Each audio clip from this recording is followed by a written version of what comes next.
tape it, and make it. Hi, welcome to Kintex. In this video, we will now show you a taping technique for rib problems, rib bruises, or simply chest pain. We have already prepared 2 strips of our Kintex Classic tape. The length of the tapes should be the same as the length of the ribs. Additionally, you will need 2 strips of Kintex tape, about 6 inches long. We have rounded off the corners so that the pull is a little less in this area.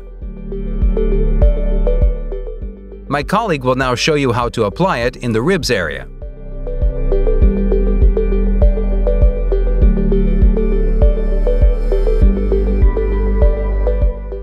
We divide the backing paper in the middle of the tape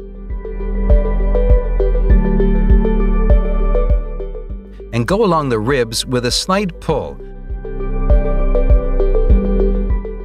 until we reach about the spine. Divide the second backing paper in exactly the same way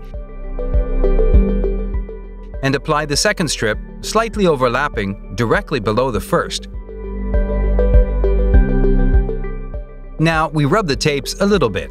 The friction generates heat, which improves the adhesion of the tape. We now take the third strip, divide it in the middle, and apply it in the area of the pain point under light tension.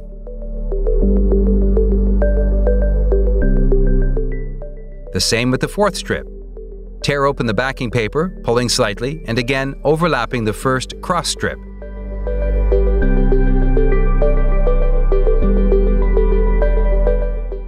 Finally, we rub the tape vigorously again.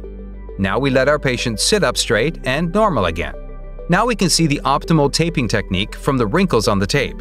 If the wrinkles are not visible, it may be that we have worked with too much tension and will need to be adjusted accordingly. Thank you for using Kintex. Tape it and make it.